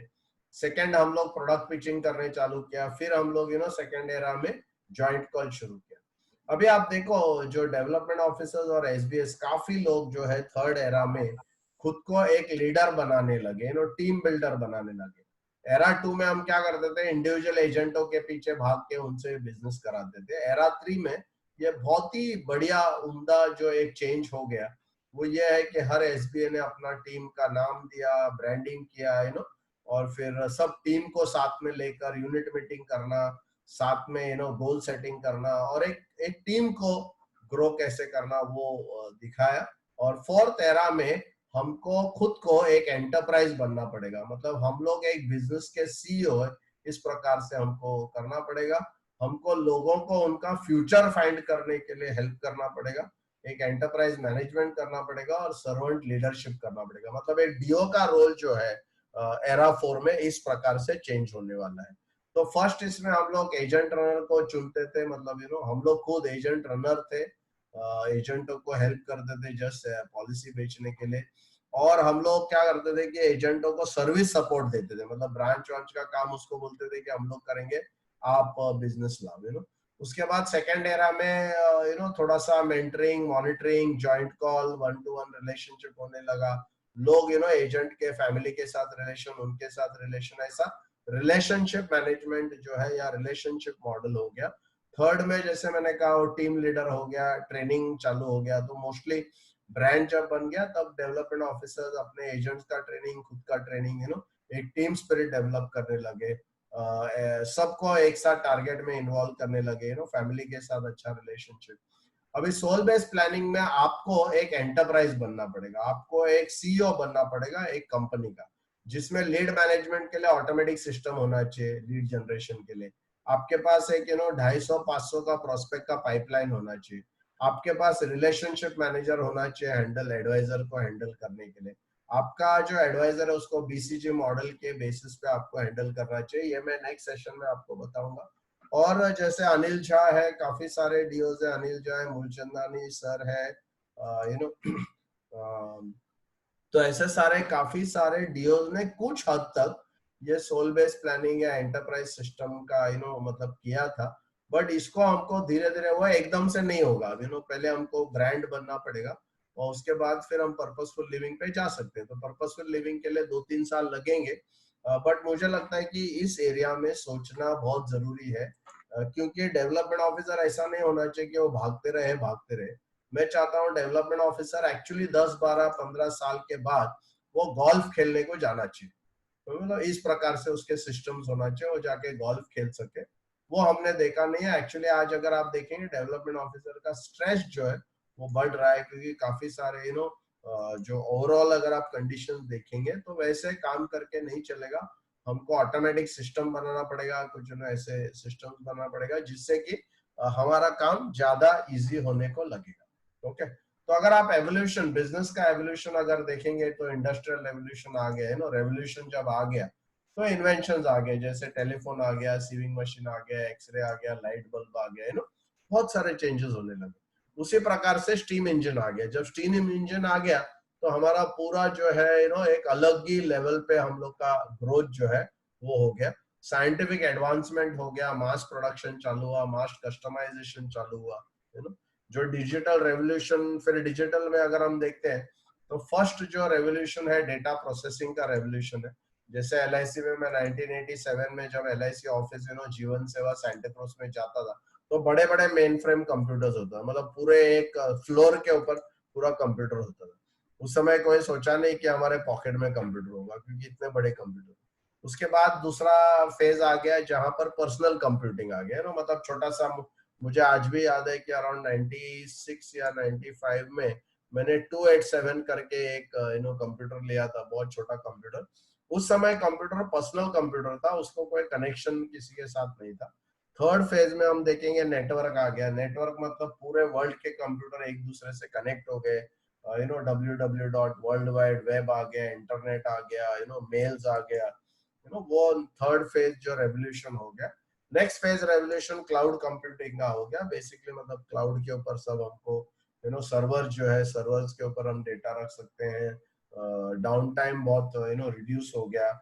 और फेज 5 जो डिजिटल रेवोल्यूशन का है वो सोशल मीडिया का। It's more about technology, it's not more than मतलब टेक्नोलॉजी। डिजिटल रेवोल्यूशन टेक्नोलॉजी के बारे में नहीं है, कम्युनिकेशन के बारे में, राइट।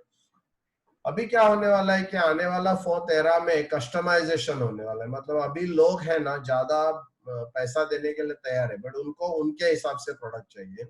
जैसे हेल्थ इंश्योरेंस प्रीमियम में ऑलरेडी चालू हो गया, डिस्काउंट आ गया। आपका लाइफ इंश्योरेंस प्रीमियम भी वैसे होने वाला है, तो हर एक इंसान को बेस्ड उसके लाइफस्टाइल के बेस पे प्रीमियम डिसाइड होगा।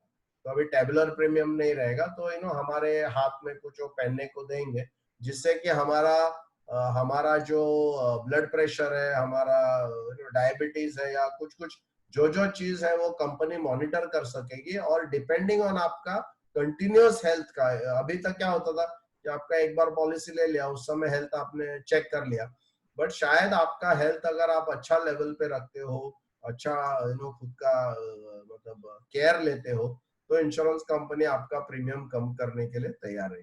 जैसा गाड़ी का प्रीमियम रहेगा, तो गाड़ी का प्रीमियम भी अभी जैसा वो साल का हम लोग एक भर देते हैं वैसा नहीं रहेगा। तो गाड़ी का प्रीमियम भी जो आएगा ना, उसमें ऐसा रहेगा कि आप कितने दिन गाड़ी चलाने वाले, राइट।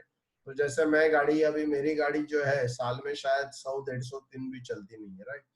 तो फिर उसमें क्या रहेगा, आपको प्रीमियम आप सिलेक्ट कर सकेंगे कि कितने दिन के लिए आप गाड़ी रोड पे लेके जाने वाले हो, तो आपकी गाड़ी और उसके बेस पे होगा। और आपको आधा ही प्रीमियम भरना पड़ेगा, या जो आप चलाने वाले उतना ही प्रीमियम भरना पड़ेगा।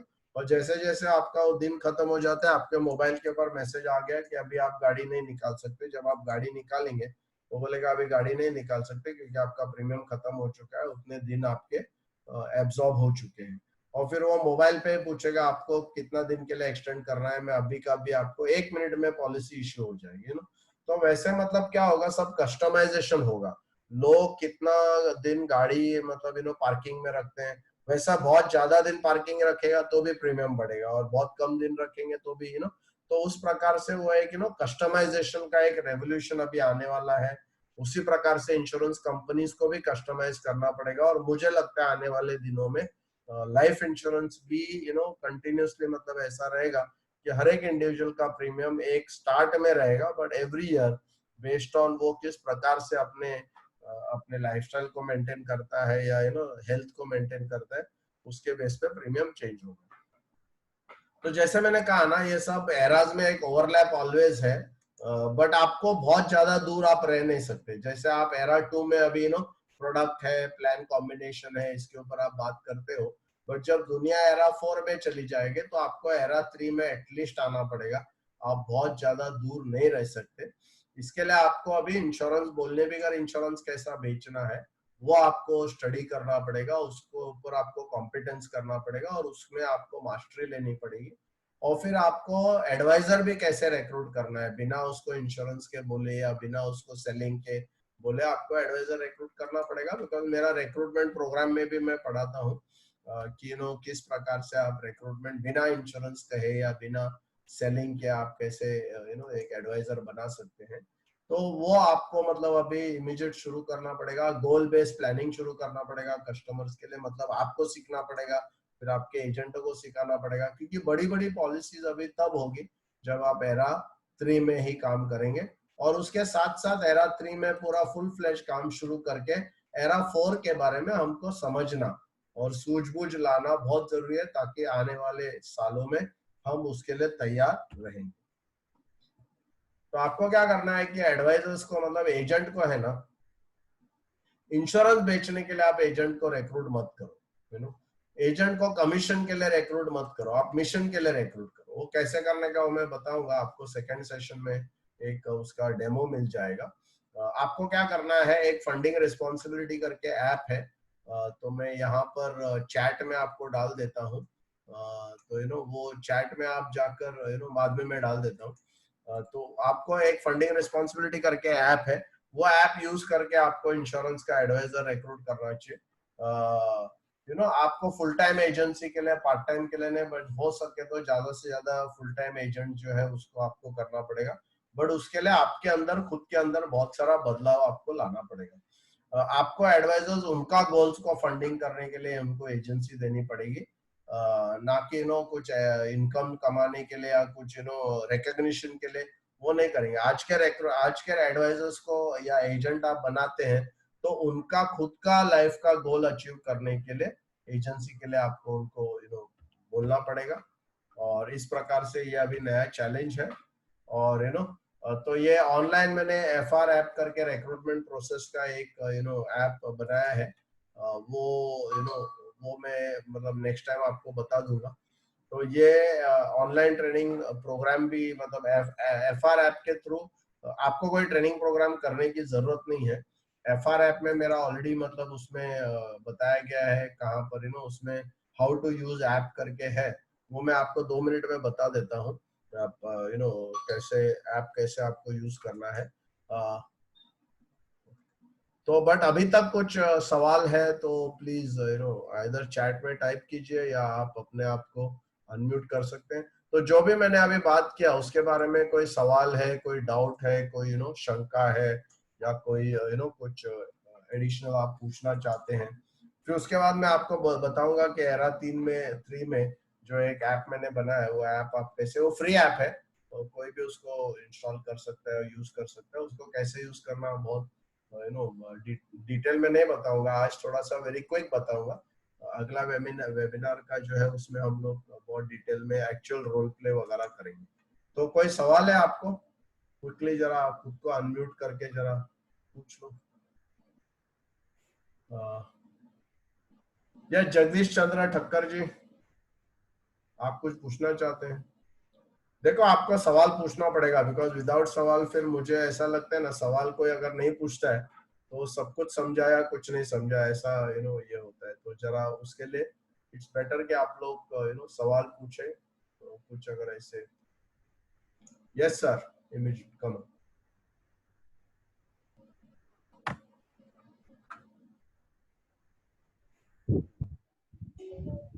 यस एनीबडी, मैंने अनम्यूट किया है so you can ask. Hello, Wurde Kaufwort.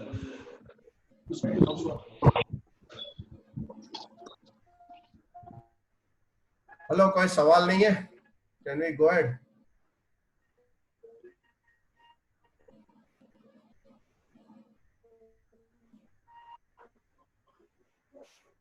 Okay. PDO अपनी टीम कैसे बिल्ड करे? ओके, पीडीओ अपनी टीम कैसे बिल्ड करे? सी बेसिकली पीडीओ पीडीओस को अभी टीम बिल्ड करने के लिए आपको ये एफआर ऐप यूज करना पड़ेगा। उससे फिर आप लोगों को एक अलग प्रकार से आप उनको इस बिजनेस में ला सकते हैं। आपको टीम बिल्ड करने के लिए पहले तो क्या है, जितने आपके रिलेशनशिप्स है ना, वो रिलेशनशिप्स में आप काम कर सकते हैं। उसके बाद जो एफआर ऐप आप यूज करेंगे तो आपको एफआर ऐप में कि एफआर किसके लिए बनाया मैंने, कि जिसमें आप कोल्ड कॉलिंग से हॉट लीड आप जनरेट कर सकते हैं। जो भी कोल्ड कॉलिंग से आप हॉट लीड जनरेट कर सकते हैं, इसके लिए एफआर ऐप बनाया है। तो वो अपनी टीम बनाने के लिए आपको वो एफआर ऐप यूज करके आपको वो करना चाहिए। उसका डिटेल में डिस्कशन एक्चुअली नेक्स्ट जो वेबिनार रहेगा उसमें मैं रोल प्ले करके आपको मतलब बताऊंगा। तो उसमें आपको फिर पता चलेगा।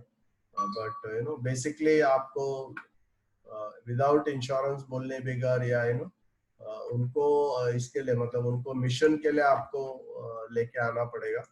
अभी मैं एफआर ऐप आपको एक्सप्लेन करूंगा तभी आपको पता चलेगा। Yes, any other question? Thank you for that, thank you for that question. देखो आपको और दूसरा क्या है, आपको टीम बिल्ड करने के लिए ना बहुत सारे लोगों से आपको बात करनी पड़ेगी। और बहुत सारे लोगों को बात करके फिर आपको जो जैसे हमने रिक्रूटमेंट किया था तो 3,000 रिक्रूटमेंट करने के लिए करीबन 24,000 लोगों के साथ हमने बात की, तभी जाके हमको 3,000 एडवाइजर मिले। तो आपको अपना कांटेक्ट जो है, ज्यादा से ज्यादा लोगों से आप बात करेंगे, ज्यादा से ज्यादा लोगों को कांटेक्ट करेंगे, ज्यादा से ज्यादा लोगों को अप्रोच करेंगे, तो फिर आपका टीम अच्छी बिल्ड हो सकती है। Yes sir, any other question quick? Sanjay ji, Ravindra, Rahul, Rahul कुछ बोलना है आपको? राहुल वरिया, अनम्यूट करो खुद को। राहुल कुछ बोलना है? Hello hello. Pradeep, Geeta, Jagdish, Dhaval, Vaghela, Ravindra Gupta, Sanjay Shah, Tiwari ji, Vishnu, Gangadharan, Falguni, Shri Ganesha. Okay. Chalo, so okay, if there are no questions, then let's quickly go to. I will just आपको FR ऐप के बारे में क्विकली मैं बताऊंगा कि इसको कैसे इसको किस प्रकार से आपको इंस्टॉल करना है और क्या करना है. एक सेकेंड, एक सेकेंड.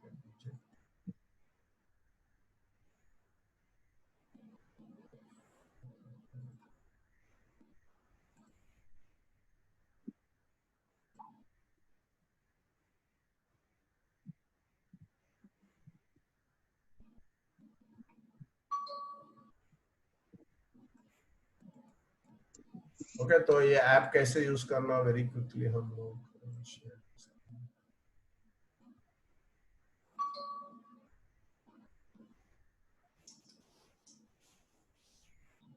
ओके. तो ये फंडिंग रिस्पॉन्सिबिलिटी इसमें, तो ऐप इस प्रकार से दिखता है आपको. आपको जो प्ले स्टोर में जाकर फंडिंग रिस्पॉन्सिबिलिटी, ये जो यहाँ पर लिखा हुआ है ना, ये वर्ड आप लिख लो जरा, फंडिंग, या फिर मैं लिंक आपको भेजता हूँ, नो प्रॉब्लम. तो ये FR ऐप आप इंस्टॉल कर सकते हैं. ऐप इस प्रकार से दिखता है और ये सिर्फ एंड्रॉइड के लिए मैंने बनाया है, तो बेसिकली एप्पल में ये नहीं चलेगा, iOS में. वहां पर जो ऐप का अगर आप देखेंगे ना, तो इसमें एक न्यू क्लाइंट करके है, उसको आप क्लिक करेंगे तो आप नया क्लाइंट्स को उसमें इंक्लूड कर सकते हैं. व्यू क्लाइंट्स में अगर आप देखेंगे तो जिसका जिन लोगों का आपने ऑलरेडी डेटा डाला है उसमें वो देख सकते हैं.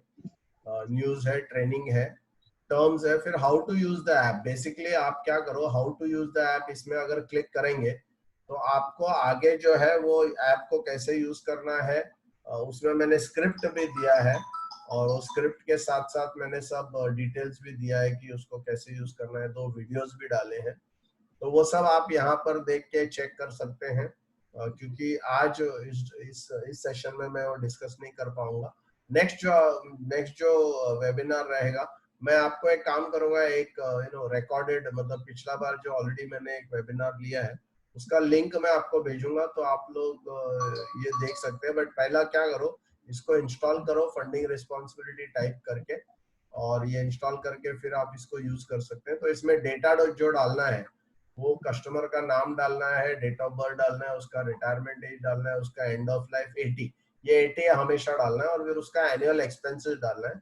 उसके बाद नेक्स्ट पे क्लिक करना है, फिर नेक्स्ट पे क्लिक करना है, फिर नेक्स्ट पे क्लिक करना है, और उसके बाद जब डन करेंगे तो क्लाइंट का सेव्ड होके आ जाएगा. फिर आप ओके क्लिक करेंगे तो क्लाइंट का नाम ऊपर आ जाएगा, उसके ऊपर क्लिक करेंगे तो आपको ऐसा कुछ आएगा, रिक्वायर्ड प्रेजेंट कॉर्पस, फिर रिटायरमेंट एक्सपेंस, फिर उसके लिए फंड कितना लगेगा. यह है ना, 2 मिनट में आप किसी को भी एक्साइटमेंट के साथ आप उसको कुछ ऐसा इंफॉर्मेशन देते हो, तो वो आपके पीछे रहेगा कि ये सपोज मैंने उनको बोला कि आपको 1.25 करोड़ लगेगा एट द एज ऑफ 60, या 7,50,000 रुपीज पर ईयर आपको एक्सपेंस लगेंगे, और 1,26 करोड़ आपको फंड लगेगा. तो लोग ये चाहेंगे कि ये फंड आएगा कहाँ से, वैसे हम लोग ये स्टोरी बनाते हैं. इसमें इंश्योरेंस के बारे में बिल्कुल बात नहीं करना है, इसमें हम सिर्फ फ्यूचर एक्सपेंस की बात करते हैं और required not to work corpus की बात करते हैं. तो ये जो ऐप है, ये आप इसको मतलब इंस्टॉल कर लीजिए, और इंस्टॉल करने के बाद फिर हम लोग इसके बारे में बात कर सकते हैं. Right, okay. तो कोई सवाल है तो चैट में आप टाइप कर सकते हैं, if you want any question, या फिर आप अनम्यूट करके पूछ लीजिए.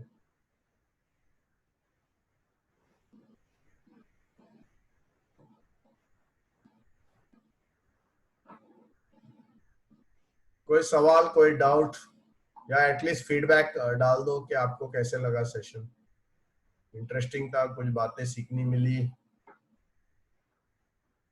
Hello hello.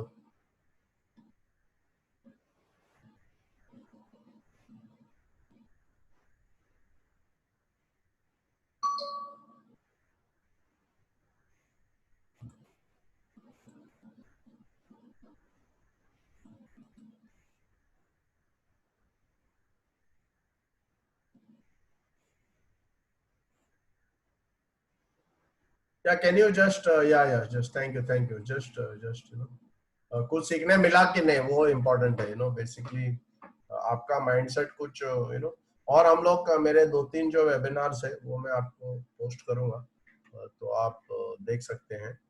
Primarily funding responsibility जो है उसका मैं लिंक अभी भेजता हूँ, तो वो आप लोग इंस्टॉल कर लीजिए। और yes, any other question, doubt? Thank you very much, thank you very much. ठीक है, so thank you for attending. हम लोग मीटिंग यहाँ क्लोज करते हैं, right? Thanks for that. And then yes yes, it's a different type of approach, completely different. आप मेरे YouTube channel पे जाके देख सकते हैं, तो आपको काफी अलग, टोटल हट के कुछ और ये 97 से मैंने शुरू किया है जर्नी है, बट इसका बहुत ज्यादा जो बहुत ज्यादा जो बेनिफिट है वो सिर्फ बम्बई के लोगों को मिला। बाहर काफी मैं बहुत कम गया हूँ, बॉम्बे में बहुत काम किया हूँ, गोवा में काम किया हूँ, कलकत्ता में मेरा बहुत काम हुआ है, बाकी ऐसे दूसरे जगह पर इतना नहीं हुआ है। तो ये जो अप्रोच है ना, हमको टोटली अप्रोच को चेंज करना पड़ेगा, खुद का छवि चेंज करना पड़ेगा, वैल्यू क्रिएशन खुद का जो है ना वो आपको करना पड़ेगा। तो उस प्रकार से जब हम करेंगे तो ही फिर अपना ये हो। तो thank you very much, it was good, nice to talk to you all, and thank you very much, we'll keep in touch. Never thought about new era. Yeah, Smoking correct, regularly लिखा है। correct. It was out of the flow. Right. Thanks.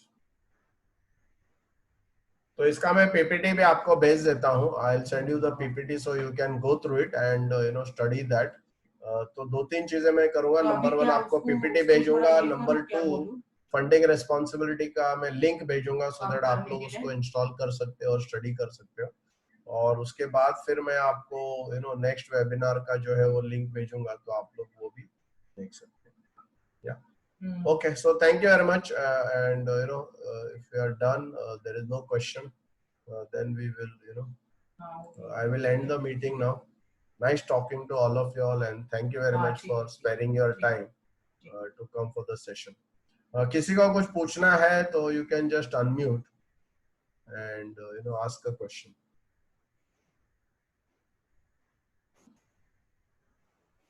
Okay, fine, so no problem, we will close the meeting here. Yeah, thank you very much, thanks.